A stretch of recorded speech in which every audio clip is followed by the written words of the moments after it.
રણછોડ રાયની જય હો, કૃષ્ણ કનૈયા લાલની જય હો, ગીતા માતની જય હો. અધ્યાય 7મો, જ્ઞાન વિજ્ઞાન યોગ. 7મા અધ્યાયનો સારાંશ. 7મા અધ્યાયમાં શ્રી કૃષ્ણે પોતાના પૂર્ણ રૂપને જાણનાર મનુષ્યની પ્રશંસા કરી છે. તેમણે જણાવ્યું કે જ્ઞાન યોગ જાણ્યા પછી આ લોકમાં બીજું કંઈ જાણવા જેવું નથી. હજારો મનુષ્યોમાંથી કોઈ જ સિદ્ધિ માટે પ્રયત્ન કરે છે અને એમાંથી મને સત્ય સ્વરૂપે જાણનારું કોઈક જ છે. સમગ્ર જગતનો ઉત્પન્ન કરતા અને સંહાર કરતા હું જ છું. મારી ગુણમયી દૈવી માયા પાર કરવી મુશ્કેલ છે. જે મનુષ્યો મારા શરણે આવે છે તે આ માયાને ઓળંગી શકે છે. 4 પ્રકારના આર્ત, જિજ્ઞાસુ, ધનની ઈચ્છાવાળા અને જ્ઞાની આ મનુષ્યો મને ભજે છે. જે ભક્ત મારા જે સ્વરૂપને ખૂબ જ શ્રદ્ધાથી પૂજવા માંગે છે તેની શ્રદ્ધાને હું અચળ કરું છું. તેના દરેક કાળને હું જાણું છું, પણ તેમાંનું કોઈ મને જાણતું નથી. ઈચ્છા અને દ્વેષના લીધે સૌ પ્રાણીઓ મોહ પામે છે, પરંતુ જે પુણ્યશાળી આત્માઓના પાપ નાશ પામ્યા છે તેઓ રાગ દ્વેષના મોહથી છૂટી હંમેશા પરમાત્માને ભજે છે. અધ્યાય 7મો, જ્ઞાન વિજ્ઞાન યોગ.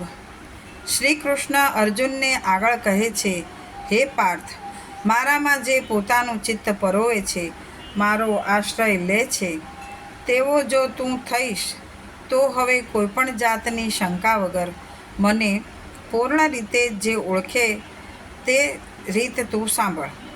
હું તને મારા અનુભવનું સંપૂર્ણ જ્ઞાન કહું છું. આ જાણીને તારે બીજું કાંઈ પણ જાણવાનું બાકી રહેતું નથી. સિદ્ધિ મેળવવા હજારો મનુષ્યો યત્ન કરે છે, એમાંના કોઈક જ મારા સાચા સ્વરૂપને ઓળખી શકે છે. પૃથ્વી, જળ, અગ્નિ, વાયુ, આકાશ, મન, બુદ્ધિ અને અહંકાર આ 8 પ્રકારમાં મારી પ્રકૃતિ વહેંચાયેલી છે. આ 8 પ્રકારની મારી પ્રકૃતિને અપરા પ્રકૃતિ કહેવામાં આવે છે અને તેનાથી જુદી જીવ સ્વરૂપા પરા પ્રકૃતિ છે.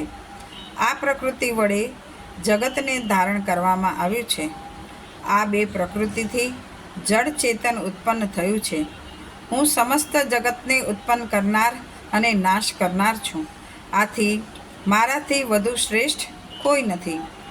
જળનો રસ, સૂર્યચંદ્રમાનું તેજ અને સર્વ વેદોમાં પ્રણવ એટલે કે ઓમકાર, આકાશમાં શબ્દ અને મનુષ્યોમાં પુરુષોત્તમ, પૃથ્વીમાં ગંધ, અગ્નિમાં તેજ, સર્વ પ્રાણીઓનું જીવન, તપસ્વીનું તપ, જીવોનું સનાતન બીજ પણ હું જ છું.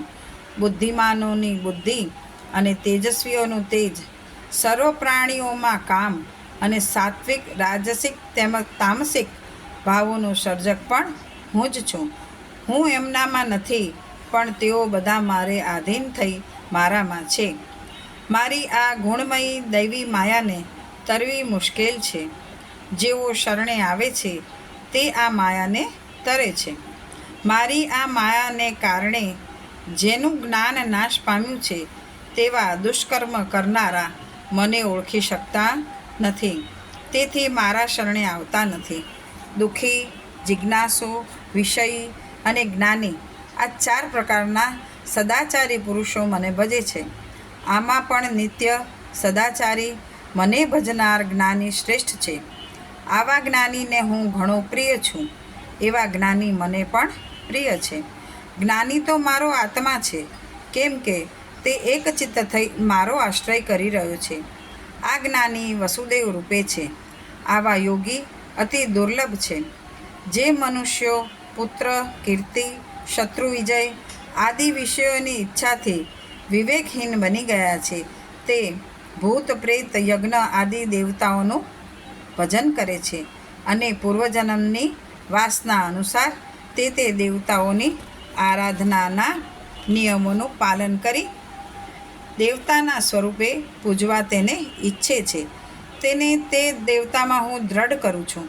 આથી હું તે ભક્તને દ્રઢ કરી શ્રદ્ધાથી તે દેવનું પૂજન કરી તે દેવો દ્વારા ઈચ્છિત ભોગ પ્રાપ્ત કરે છે. આ કામ મારી મારફત થયેલું છે, કેમ કે તે દેવો જ મારું સ્વરૂપ છે. હું પોતાની યોગમાયાથી છૂપો રહું છું. આથી બધા આગળ જાહેર થતો નથી. અજ્ઞાનીઓ મને જન્મરહિત અવિનાશી જાણતા નથી. હું ભૂત, વર્તમાન અને ભવિષ્યના કાળને બધા પ્રાણીઓને જાણું છું, પણ મારી માયાથી મોહ પામેલ કોઈ મને ઓળખી શકતું નથી. આ સંસારમાં સ્થૂળ દેહ ધારણ કરીને તેની અનુકૂળતામાં ઈચ્છા અને પ્રતિકૂળતામાં દ્વેષ હોવાથી ઉત્પન્ન થયેલ ઠંડી, ગરમી, સુખ, દુઃખ આદિ દ્વંદ્વમાં મોહિત થાય છે. પણ પુણ્યાત્મા પાપરહિત રાગ દ્વેષ દ્વંદ્વથી મોહમુક્તને દ્રઢ વ્રતવાળા હોય છે. તેથી તે મને ભજે છે. જે મનુષ્ય મારો આશ્રય લઈને ગડપણ અને મરણથી મુક્ત થવા પ્રયત્ન કરે છે તે બ્રહ્મને, આધ્યાત્મને તથા બધા કર્મને જાણે છે. જે મનુષ્ય મને અધિભૂત, અધિદૈવ અને અધિયજ્ઞ સહિત જાણે છે તે દ્રઢ મનવાળો મનુષ્ય અંતકાળમાં મને જાણે છે અને મારામય થઈ જાય છે. ઇતિ શ્રીમદ્ ભગવદ્ ગીતામાં કૃષ્ણ અર્જુન વચ્ચે થયેલા સંવાદમાં જ્ઞાન વિજ્ઞાન યોગ નામનો 7મો અધ્યાય. શ્રી કૃષ્ણાર્પણમસ્તુ, શ્રી શિવાર્પણમસ્તુ, શ્રી બ્રહ્માર્પણમસ્તુ. 7મા અધ્યાયનું મહાત્મ્ય ફળ. પાર્વતીજીએ શંકર ભગવાનને અને લક્ષ્મીજીએ વિષ્ણુ ભગવાનને કહ્યું, હે પ્રભુ, આપ હવે અમને ગીતાજીના 7મા અધ્યાયનું મહાત્મ્ય અને તેના ફળ વિશે જણાવો. આથી કરીને શંકર ભગવાને પાર્વતીજીને અને વિષ્ણુ ભગવાને લક્ષ્મીજીને આ મુજબની કથા કહી સંભળાવી. પાટલીપુત્રમાં શંકુકર્ણ નામનો બ્રાહ્મણ રહેતો હતો. તે વેપાર કરી પોતાનો નિર્વાહ ચલાવતો હતો. તેને 3 પુત્ર હતા. તે વેપાર અર્થે પરદેશ જવા નીકળ્યો. તે પહેલાં પોતાની પાસે જે ધન હતું તેણે પુત્રથી છાનું જમીનમાં ખાડો ખોદીને દાટી દીધું. પરદેશમાં કમનસીબે ઓચિંતા સાપ કરડવાથી તેમનું મરણ થયું. એક દિવસ સર્પયોનિથી કંટાળી જતાં તેણે પોતાના પુત્રોને સ્વપ્નમાં આવીને કહ્યું કે હું સર્પયોનિથી પીડાઈ રહ્યો છું, તેમાંથી મારો ઉદ્ધાર કરો. મેં જમીનમાં ધન દાટી દીધું છે, તે આ સ્થળે છે. તેના પુત્રો પિતાનો સર્પયોનિમાંથી ઉદ્ધાર કરવા માટે શું કરવું એ અંગે વિચારવા લાગ્યા. તેમનો વચલો પુત્ર ધનની લાલચથી પોતાની પત્ની સાથે સ્વપ્નમાં જ્યાં ધન દાટેલું બતાવ્યું હતું ત્યાં પહોંચી ગયો અને જમીન ખોદવા લાગ્યો. તે જ્યારે જમીન ખોદી રહ્યો હતો તે સમયે દરમાંથી એક સાપ બહાર આવ્યો અને એમને પૂછવા લાગ્યો કે તમે આ શું કરી રહ્યા છો? પુત્રે કહ્યું, તમે સ્વપ્નમાં આવીને અમને કહેલ તે મુજબ અમે તમારો ઉદ્ધાર કરવા માટે આવ્યા છીએ. જમીનમાં જે ધન દાટવામાં આવ્યું છે તે બહાર કાઢી અમો તમારો ઉદ્ધાર કરવા પ્રયત્ન કરીશું. પુત્રના આ શબ્દો સાંભળી પિતાએ કહ્યું, આ ધનને બહાર કાઢી વાપરવાથી મારો ઉદ્ધાર થવાનો નથી, પણ મારા શ્રાદ્ધના દિવસે ગીતાજીના 7મા અધ્યાયનો પાઠ કરવો, બ્રાહ્મણને જમાડીને દક્ષિણા આપો. આમ કરવાથી મારો ઉદ્ધાર થશે.